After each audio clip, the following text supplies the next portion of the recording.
So hello students.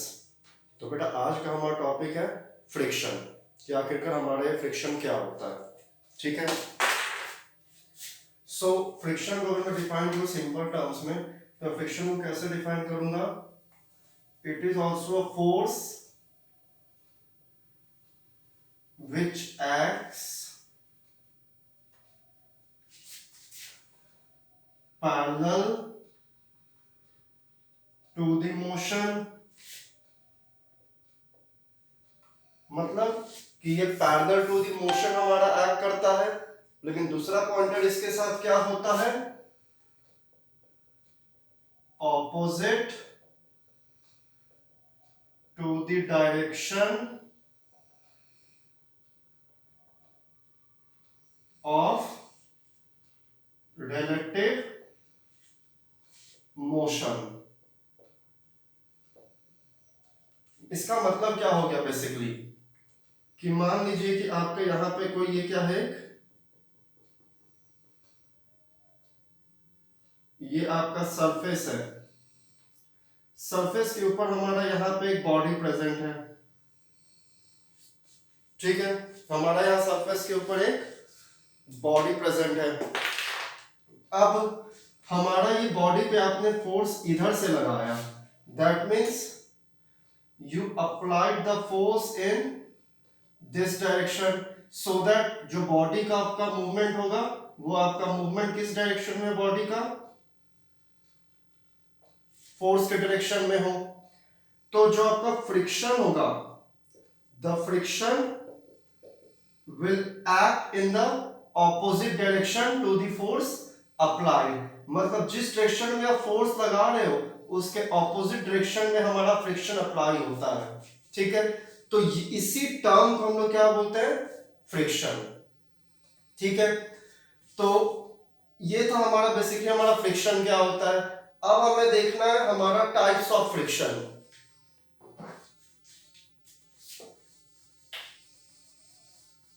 So friction के हमें अब टाइप्स देखने हैं। तो फ्रिक्शन हमारे बेसिकली तीन टाइप्स के आपको पढ़ने हैं यहां पे, दैट इज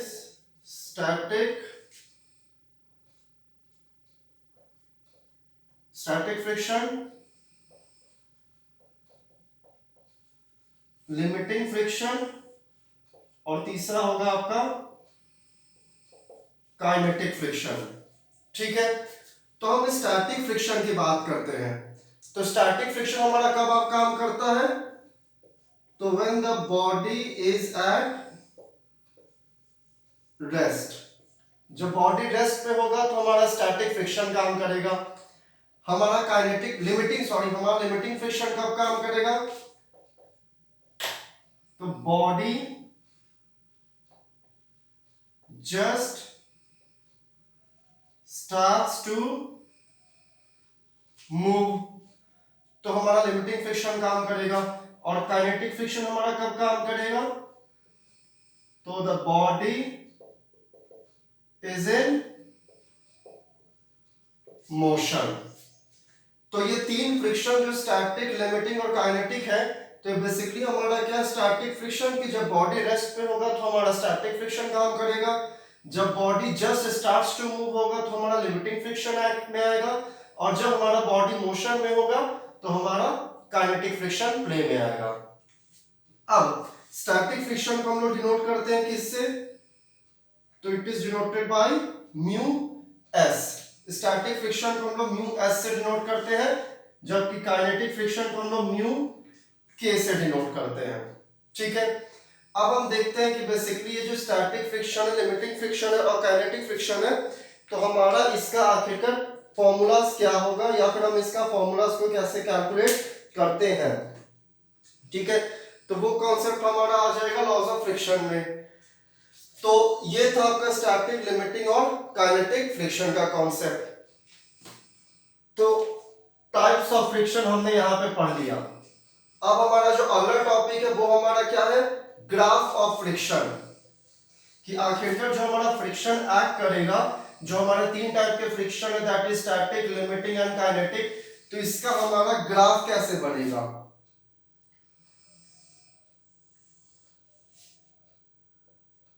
तो ये हमारा क्या है, एक्स एक्सिस पे applied force and Y axis पे हमने यहां पे क्या लिखा है, तो वाई एक्सिस पे है हमारा फ्रिक्शन। ये आपका है origin O. Static friction, the body is at rest, so body हमारा रेस्ट पे हुआ, तो ये जो पोर्शन है, ये पोर्शन आपको क्या दिखाएगा, so this will be our static friction. अब स्टैटिक के बाद हमारा क्या आता है, limiting, the body just starts to move, तो the body when the body will just start to move, तो ये हमारा क्या हो जाएगा, लिमिटिंग फ्रिक्शन। जो आपका ग्राफ का इतना पोर्शन होगा, यहां से लेकर के यहां तक का, that will be your limiting friction, कि body has just started it movement when the applied force is increasing, so the applied force जब इंक्रीज करेगा तो फ्रिक्शन भी उस पर एक्ट लगना शुरू होगा, दैट मींस फ्रिक्शन भी इंक्रीज होना शुरू होगा। अब उसके बाद हमारा तीसरा क्या है, काइनेटिक। सो जो हमारा ये लाइन होगा, ये लाइन हमें क्या बताएगा, तो ये लाइन हमें बताएगा kinetic friction.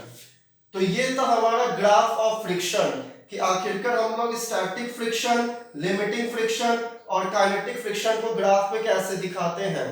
So static friction is when the body is at rest, limiting friction is when the body just starts to move, whereas kinetic friction is the body is in motion. तो हमारा यहां पे graph of friction भी हो गया।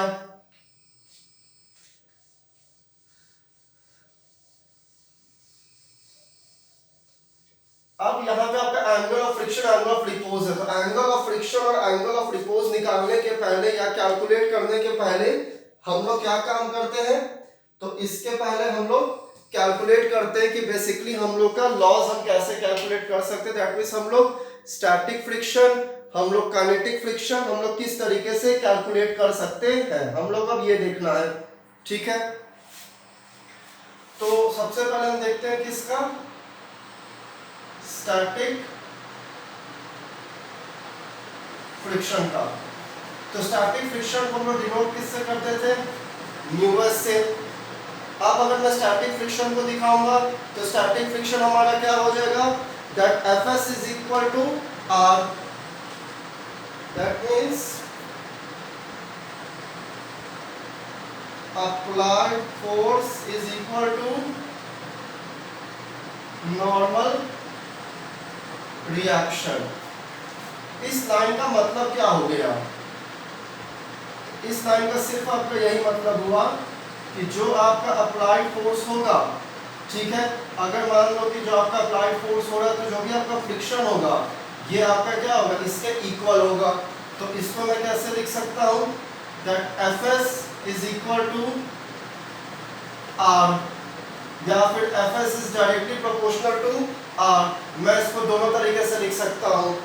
अब यहाँ पे तो हमने Fs का टर्म हमने लिख दिया है। अब अगर हम लोग को इसको साइन के साथ लिखना होगा तो मैं लिखूंगा that Fs is equal to mu s R, और यहाँ पे जो हमारा म्यूएस होगा ये हमारा क्या होगा, लिमिट ऑफ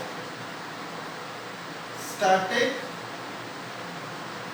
फ्रिक्शन, या फिर mu s is equal to Fs upon R। तो इसको हम क्या लिख सकते हैं, applied force upon normal reaction.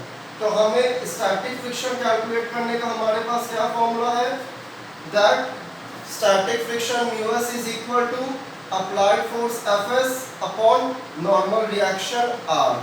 तो ये हमारा तरीका था क्या कैलकुलेट करने का।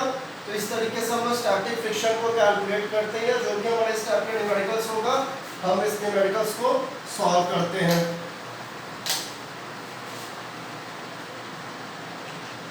अब हम बात करते हैं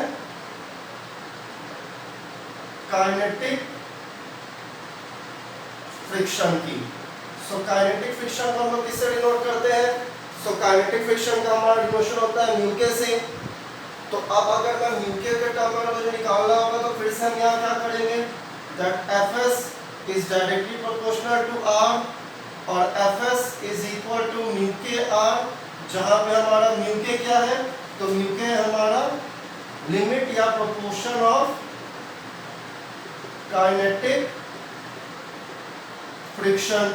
तो अब अगर मुझे म्यू के कैलकुलेट करना होगा तो mu K will be also equal to Fs upon r which is equal to applied force upon normal reaction। तो आप अगर यहाँ पे देखोगे तो दोनों जगह आपका जो फॉर्मूलाज है आपका, या तो आपका अगर म्यूएस से अगर आप कंपेयर करोगे तो म्यूएस भी आपका Fs अपॉन r है और म्यू के भी हमारा, चलो इसको एफ के ले लेते हैं ताकि आपको दिक्कत ना हो पहचानने में। तो एफ के अपॉन आर है, तो दोनों जगह अगर फॉर्मूले को देखा जाए दोनों जगह आपका applied force upon normal reaction ही है। तो जब न्यूमेरिकल सॉल्व कीजिएगा तो यहाँ पे आपको क्वेश्चन में ये ध्यान रखना है that whether the body is in motion और the body is at rest, और उसी के अकॉर्डिंग आप फिर क्या काम करोगे कि आप फॉर्मूलेस को अप्लाई करोगे। तो ये तो था आपका लॉज ऑफ फ्रिक्शन या फिर rules for calculating mu s and mu K. अब हमारा अगला कॉन्सेप्ट है एंगल ऑफ फ्रिक्शन कैलकुलेट करने का। तो यहाँ से बेसिकली आप लोग का न्यूमेरिकल सेक्शंस का क्वेश्चन आपका शुरू होता है। सो हमारा टॉपिक क्या है, to calculate angle of friction. So सबसे पहले इसका हम डायग्राम को ड्रॉ करते हैं, एंगल ऑफ फ्रिक्शन। तो ये हमारा कोई क्या है,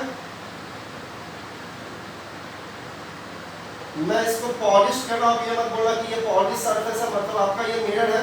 just suppose this to be a surface. इस सरफेस के ऊपर आपका एक बॉडी रखा हुआ है,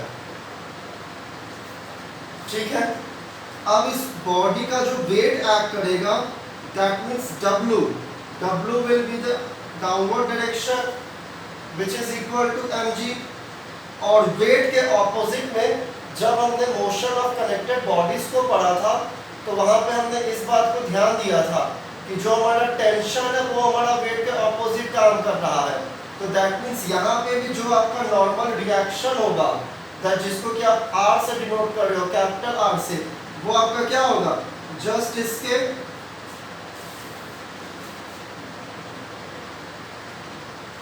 ऑपोजिट डायरेक्शन में। इसको या तो आप R से डिनोट करो या आप कैपिटल N से डिनोट करो, आपका दोनों इस केस में क्या होगा, ये सही होगा। अब जो आपका अप्लाइड फोर्स है, आपका अप्लाइड फोर्स इस डायरेक्शन में है, दैट मींस जो इस पे आपका स्टैटिक फ्रिक्शन एक्ट करेगा, स्टैटिक फ्रिक्शन मतलब म्यूएस, वो आपका क्या एक्ट करेगा, इसके जस्ट ऑपोजिट डायरेक्शन में हमारा म्यूएस एक्ट करेगा। तो इन डायग्राम से एक बात तो पता चल गया है कि एंगल ऑफ फ्रिक्शन को निकालने के लिए the body should be at rest है हमारा। अगर बॉडी मोशन में आ जाएगा तो वहां आपका फिर म्यू के टर्म्स में आपका सिर्फ चेंज हो जाएगा, मतलब जो आपका यहाँ म्यूएस था वो किस में चेंज हो जाएगा, it will change to mu K. अब अगर मैं एंगल्स को देखूं, इसको मैंने बस ऐसे बना दिया, that is your mu S. अब अगर मैं एंगल का देखूं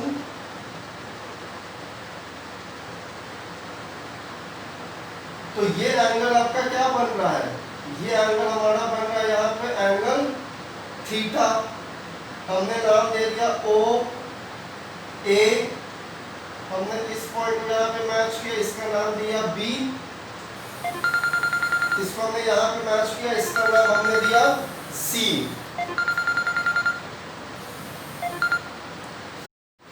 सो नाम हमने क्या दे दिया, ओ ए बी सी।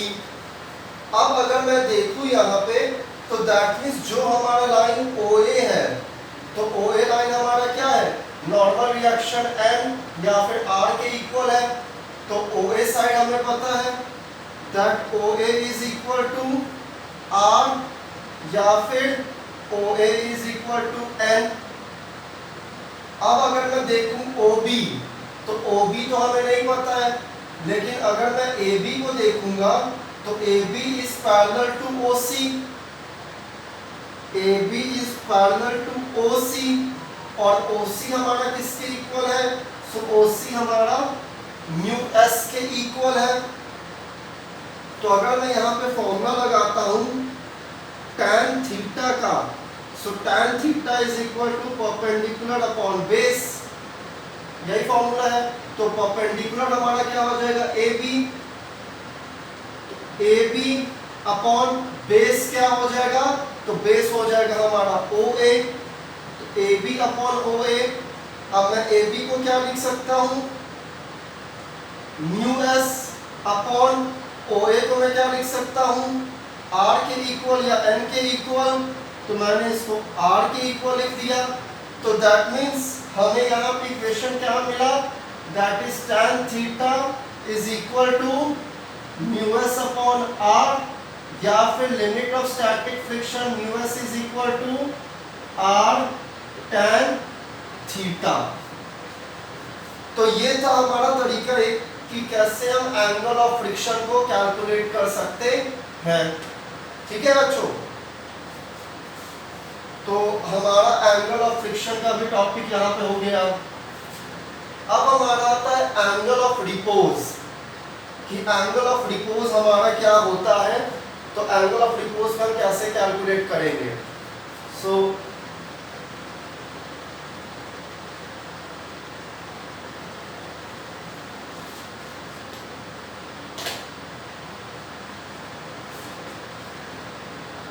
अब हमें देखना है क्या, एंगल ऑफ रिपोज। अब एंगल ऑफ रिपोज के लिए सबसे पहला कंडीशन हमारा क्या होता है कि बॉडी जो हमारा होता है, the body is on an inclined plane. Body हमारा कहाँ पे रखा हुआ है, एक इंक्लाइंड प्लेन पे रखा हुआ है। तो अब इसके डायग्राम को देखिए कैसा है। तो बेसिकली इंक्लाइंड प्लेन पे बॉडी को रखने का मतलब क्या हो गया हमारा, कि ये हमारा कुछ एंगल, ये हमारा पाई है, ठीक है, 90 डिग्री मान लो इसको, सीधा पाई के टर्म में छोड़ना 90 डिग्री हो या पाई को, आपकी दोनों बात क्या है, आपके दोनों इक्वल है। इसको आप 90 के टर्म्स में भी आप इसको लिख सकते हो, कोई इसमें आपका इशू नहीं है। अब हमारा जो बॉडी है,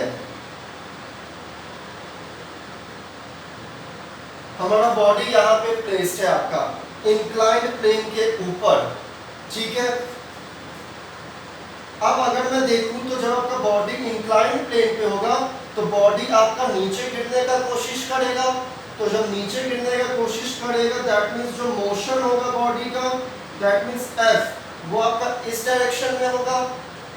और तो इसके ऊपर जो आपका काइनेटिक फ्रिक्शन ऐड करेगा, जो कि जस्ट इसके ऑपोजिट डायरेक्शन में ऐड करेगा, दैट विल बी म्यू के, क्योंकि फोर्स के डायरेक्शन के ऑपोजिट में हमारा काइनेटिक फ्रिक्शन ऐड करता है। अब अगर मैं इस बॉडी का वेट लिखूंगा तो ये हमारा वेट होगा W is equal to mg होगा हमारा। अब अगर मैं ध्यान से इस चीज को देखूं तो इसके ऊपर आपका जो नॉर्मल रिएक्शन होगा, ये नॉर्मल रिएक्शन तो हमेशा सरफेस को कैसे छोड़ेगा, परपेंडिकुलरली ही छोड़ेगा। तो दैट मीन्स जो आपका ये बनेगा, दैट मीन्स वेट और normal reaction when projected backward के बीच में आपका एंगल कितना बन रहा है, तो हमारा एंगल यहाँ पे थीटा बन रहा है। तो इसको हम कैसे लिख सकते हैं, तो ये हमारा होगा mg cos थीटा। सिमिलरली इस साइड में भी आपका एक कंपोनेंट बनेगा और ये कंपोनेंट हमारा किसके इक्वल होगा, तो it will be equal to mg sin theta.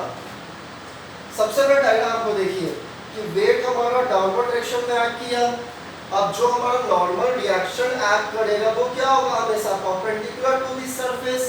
तो दैट मींस वेट और नॉर्मल रिएक्शन के बीच में कुछ ना कुछ एंगल आपका थीटा बन रहा है, ठीक है। तो ये क्या हो जाएगा आपका, this will be your mg cos theta, और ये साइड आपका क्या हो जाएगा, mg sin थीटा। अब जब हम इसको सॉल्व करने के लिए जाएंगे कि आखिरकार इसके वैल्यू कैसे निकालेंगे, तो सबसे पहले हम fs max निकालेंगे। सो मैक्सिमम फोर्स, तो मैक्सिमम फोर्स हमारा इस डायरेक्शन में है, it is equal to F, और F की वैल्यू हमारी क्या आई है, तो mg sin थीटा आई हमारी वैल्यू, यही वैल्यू आई है ना। Fs max जो हमारा मैक्सिमम फोर्स इस पे जो एक्ट करेगा ये हमारा F के इक्वल होगा, और इसकी वैल्यू हमारी कितनी आई है, तो mg sin थीटा के इक्वल आई है। अब अगला हम लोग को क्या देखना है, नॉर्मल रिएक्शन R। तो नॉर्मल रिएक्शन जो आपका R है वो आपका किसके इक्वल है, तो R is equal to mg cos theta, R is equal to mg cos theta. तो अब अगर मैं Fs अपॉन R करता हूं, that means Fs upon R which is equal to mg sin theta upon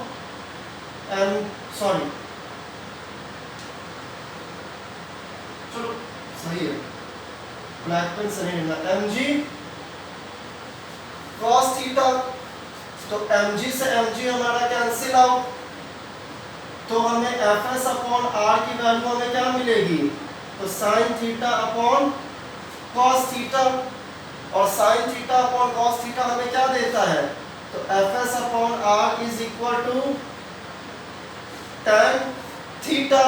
और यहाँ पे भी जो आपको Fs max अपॉन R मिला है, ये आपको क्या मिला है, limit of kinetic friction, that means mu k is equal to tan theta. तो ये था हमारा basically angle of repose calculate करने का तरीका। अब यहाँ पे आपके दो अलग अलग नाम दिए गए, एक आपका एंगल ऑफ फ्रिक्शन नाम दिया गया, एक आपका एंगल ऑफ रिपोज नाम दिया गया। तो ये आपके दो अलग अलग नाम क्यों दिए गए, तो सिंपल सा लॉजिक है कि जब हम एंगल ऑफ फ्रिक्शन को कैलकुलेट करते हैं तो ये इस कंडीशन में हम बॉडी को stationary that means level path पे रखते हैं, और बॉडी हमारा रेस्ट पोजीशन पे होता है। हम उस पे एक्सटर्नल फोर्स जब हम अप्लाई करेंगे तो उस पे आखिरकार हमारा फ्रिक्शन कितना एक्ट करेगा, और थीटा हम कैसे कैलकुलेट करेंगे। और एंगल ऑफ रिपोज के लिए हम लोग क्या काम करते हैं, तो बॉडी को हम एक इंक्लाइंड प्लेन के ऊपर रखते हैं, और इंक्लाइंड प्लेन के ऊपर रखेंगे तो body will start to move. तो उस केस में हमारा लिमिट ऑफ काइनेटिक फ्रिक्शन कितना आएगा, हम वो कैलकुलेट करते हैं। तो बेसिकली हमारा यहाँ पे एंगल ऑफ रिपोज भी हमने अभी कैलकुलेट कर लिया है। अब हम लोग को देखना है स्लाइडिंग फ्रिक्शन और रोलिंग फ्रिक्शन।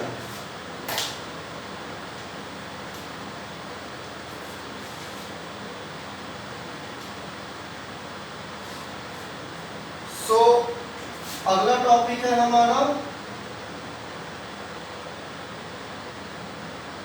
Sliding friction. अब स्लाइडिंग फ्रिक्शन क्या होता है, स्लाइडिंग हमारा वर्ड कहां से आया है, स्लाइड से। स्लाइड आपका क्या हो गया, जिस पे आप इजीली फ्रीली आप उतरते हो।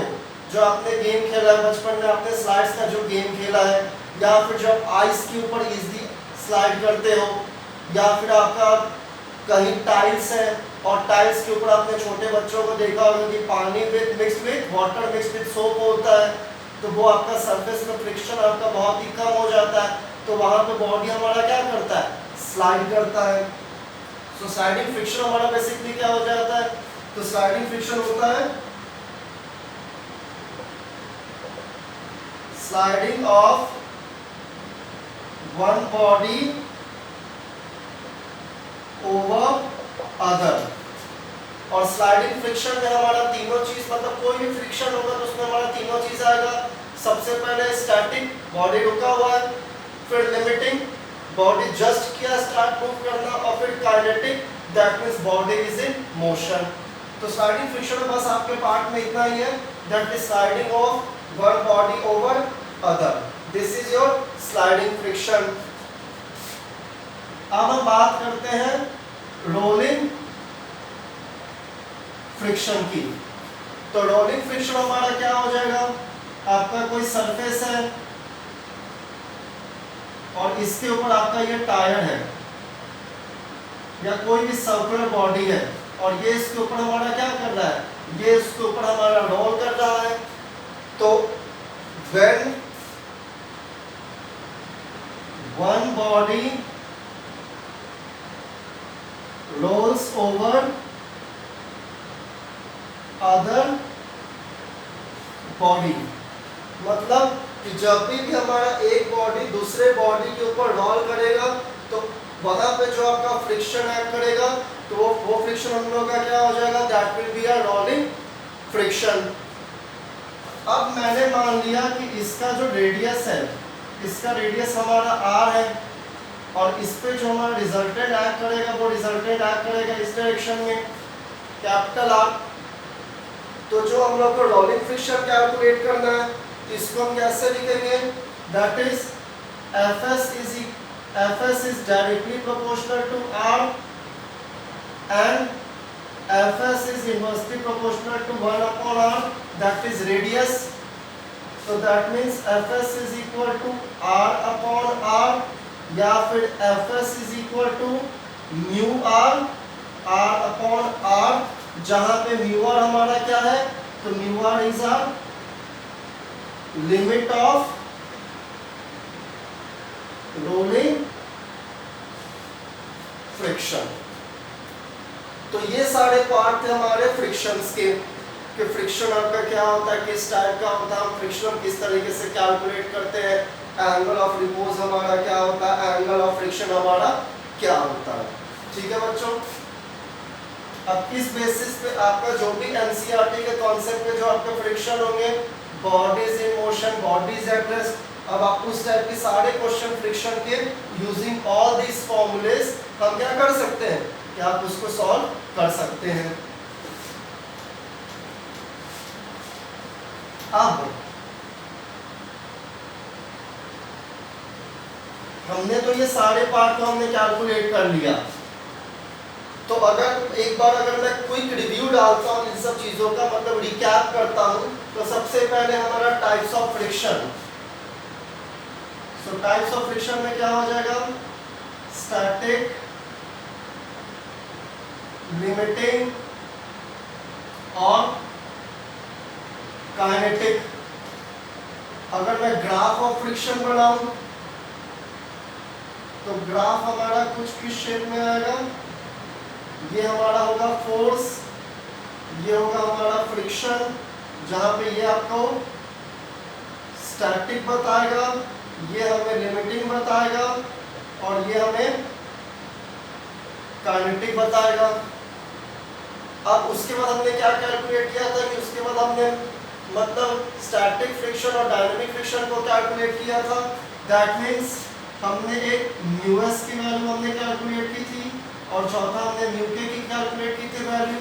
तो म्यूएस हमारा क्या हुआ था, एफएस अपॉन आर, और म्यू के क्या आया था, एफ के अपॉन आर। अब अगर मैं एंगल ऑफ फ्रिक्शन की बात करूं, सो एंगल ऑफ फ्रिक्शन के लिए हमारा सबसे पहला इंपॉर्टेंट, मतलब इसको मैंने 3-4 नाम दे दिया, वहां से फिर इसका नाम अलग दे देता हूँ। 6 था ना वहाँ, इसको मैं 7 और 8 कर देता हूँ।